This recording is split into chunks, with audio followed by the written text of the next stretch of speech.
સોનાના ભાવમાં 2000નો ઉછાળો 1,09,000 પાર પહોંચ્યો સોનાનો ભાવ। એક સપ્તાહમાં ભાવમાં 5000નો ઉછાળો જોવા મળ્યો છે। 1,15,000 સુધી પહોંચી શકે છે તેવું વેપારીઓ કહી રહ્યા છે। ટેરિફના કારણે સોનાના ભાવ વધ્યા છે તેવું પણ વેપારીઓનું કહેવું છે।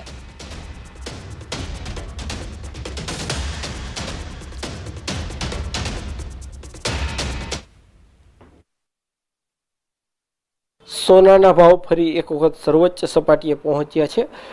આજે જે છે 1500 રૂપિયા જેટલું 24 કેરેટ 10 ગ્રામ સોનાના ભાવમાં ઉછાળો આવ્યો છે। એક તરફ લગ્નગાળો જે છે એ દિવાળી પછી શરૂ થવાનો છે અને એમને લઈને અત્યારથી જે છે એ ઓર્ડર બુક કરવામાં આવતા હોય છે। અત્યારે પણ દ્રશ્યોમાં જોઈ શકો છો કે જે રીતના સોનાના ભાવ છે, અલગ અલગ દાગીના છે તેમની ખરીદી માટે લોકો આવતા હોય છે। જો કે અત્યારે જે સોનાના ભાવ છે તે સર્વોચ્ચ સપાટીએ જે છે પહોંચ્યા છે।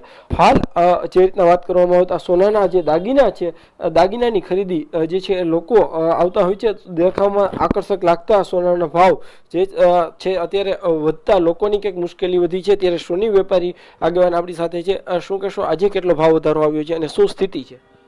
આજે આમ જોઈએ તો ગોલ્ડમાં ઇન્ટરનેશનલ ડોલરમાં 3550 એટલે હાઈએસ્ટ સર્વોચ્ચ સપાટી પર છે અને આપણે ઇન્ડિયન માર્કેટમાં જોઈએ તો 1,09,000 રૂપિયા 24 કેરેટ ગોલ્ડનો રેટ આજનો છે।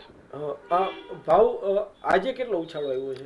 આજે આમ જોઈએ તો 2000 રૂપિયાનો ઉછાળો આવ્યો છે 10 ગ્રામે અને ચાંદીમાં 5000 રૂપિયાનો ઉછાળો આવ્યો છે।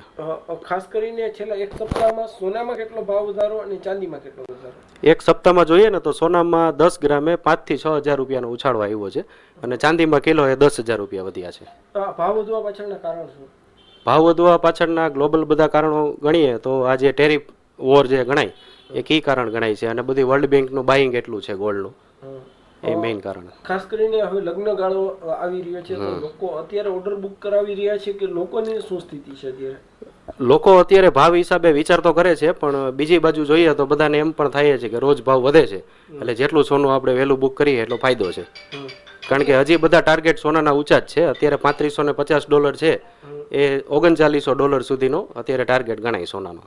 આવતા દિવસોમાં શું સ્થિતિ, ભાવ વધી શકે છે કે કેમ? આવતા દિવસોમાં ભાવ વધવાનો જ અત્યારે ટાર્ગેટ આવે છે, ઘટવાનો કોઈ સ્કોપ લાગતો નથી। ખાસ કરીને જે ગયા વખતે ઓર્ડર જે આવતા હોય એની સામે આ વખતે ઓછા આવે છે કે શું સ્થિતિ છે? થોડો ફરક પડે છે। મધ્યમ વર્ગ છે, નાના માણસો છે, એમને અત્યારે ગોલ્ડ લેવું થોડું મુશ્કેલ બને છે પણ છતાં બધાને ભરોસો પણ વધ્યો છે એટલે ઇન્વેસ્ટરો અત્યારે વધ્યા છે સોનામાં।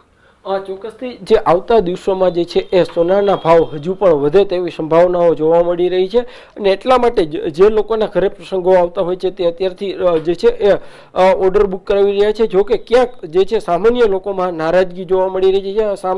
સામાન્ય લોકો છે તે જે છે અત્યારે ઓર્ડર બુક કરાવતા પહેલા પણ વિચારે છે। હાર્દિક જોશી, ન્યૂઝ 18 ગુજરાતી, રાજકોટ।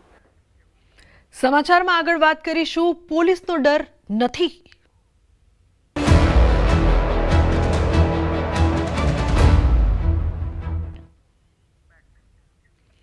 રાજકોટ શહેરમાં લુખ્ખાઓ બેફામ બન્યા છે। કાયદાનો કોઈ ડર ન હોય તેવા દ્રશ્યો જોવા મળ્યા છે।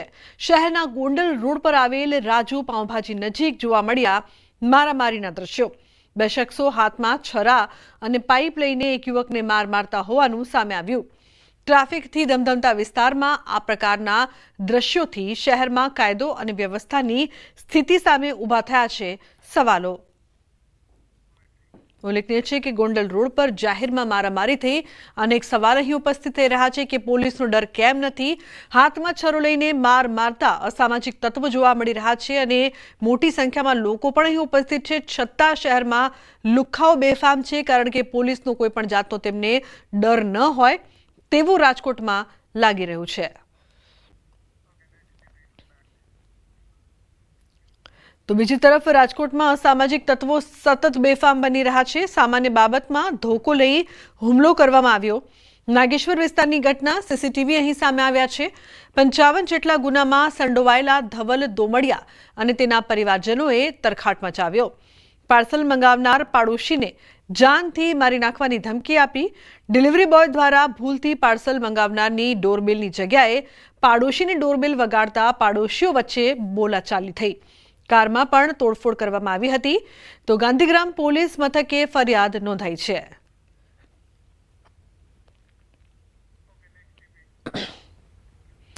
સુરતમાં નકલી કિન્નરની આડમાં દારૂની હેરાફેરી કરવામાં આવી રહી છે. 2 નકલી કિન્નર સહિત 4ની ધરપકડ કરવામાં આવી છે. પોલીસે કુલ 4 લાખનો મુદ્દામાલ જપ્ત કર્યો છે. દમણથી દારૂ સુરતના ડિંડોલી લઈ જતા હતા.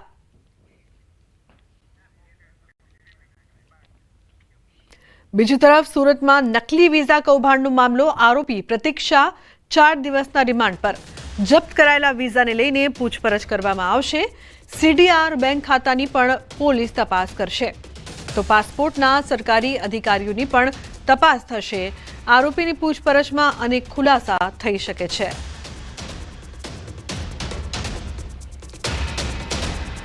આરોપી છે પ્રતીક શાહ, એના 4 દિવસના રિમાન્ડ મંજૂર થયા છે. આ 4 દિવસ દરમિયાનમાં વ્યક્તિએ જેટલા પણ પાસપોર્ટ બનાવે છે અગાઉ એની પણ જે પાસપોર્ટ ઓફિસ છે એની પાસેથી કરાઈ કરવામાં આવશે. તે ઉપરાંત જે અત્યારે બોગસ પાસપોર્ટ મળ્યા છે એની કરાઈ કરવામાં આવશે.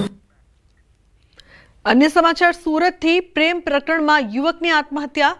ગળે ફાંસો ખાઈને યુવકે જીવન ટૂંકાવ્યું. યુવતીના પરિવારે માર માર્યો હોવાનો આરોપ. પરિવારે મૃતદેહ સ્વીકારવાનો ઇનકાર કર્યો.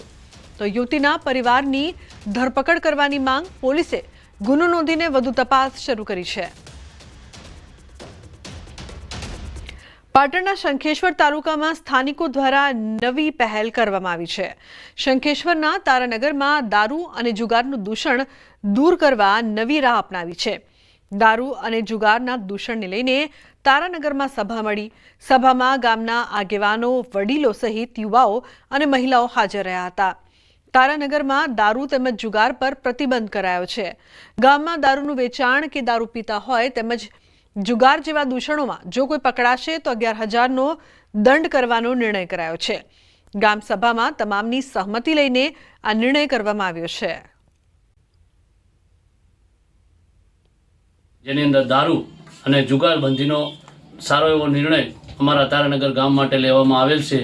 અને જો દારૂ પીતા, દારૂ વેચતા અથવા દારૂ ઉતારતા કે જુગાર રમતા કે જુગાર રમાડતા જે કોઈ પકડાય એને ગ્રામજનો દ્વારા નક્કી કરવામાં આવેલ કે 11,000 રૂપિયાનો દંડ એની પાસેથી વસૂલવામાં આવશે.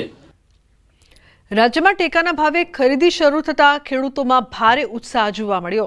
પ્રથમ દિવસે 2.5 લાખથી વધુ ખેડૂતોએ ઓનલાઈન રજીસ્ટ્રેશન કરાવ્યું. જેમાંથી 1.60 લાખે મગફળી માટે નોંધણી કરી. પ્રથમ દિવસે ટેકનિકલ ખામીના કારણે સર્વર ડાઉન થયું હતું. જો કે હવે સ્થિતિ સામાન્ય છે અને બીજા દિવસેથી પ્રક્રિયા પુનઃ શરૂ થઈ. કૃષિ મંત્રી રાઘવજી પટેલે અપીલ કરી કે ખેડૂતો ઉતાવળ ન કરવી. તમામનું રજીસ્ટ્રેશન યોગ્ય સમયે થઈ જશે. એક સાથે ખેડૂતોનો મોટા પ્રમાણમાં નોંધણી માટે ધસારો થતાં સર્વરો ડાઉન થઈ જતા પહેલા દિવસની કાર્યવાહીમાં મોટાભાગે વિક્ષેપ પડ્યો હતો. એ વિક્ષેપને અમારા ખાતાના અધિકારીશ્રીઓએ મોટાભાગના પ્રશ્નો દૂર કરી અને બીજા દિવસે વ્યવસ્થિત નોંધણી ચાલુ થઈ હતી. અને મને મળેલી છેલ્લી માહિતી પ્રમાણે અત્યાર સુધીમાં લગભગ 2.5 લાખ જેટલા ખેડૂતોનું રજીસ્ટ્રેશન ઓનલાઈન થઈ ગયું છે. ભરૂચની દૂધધાર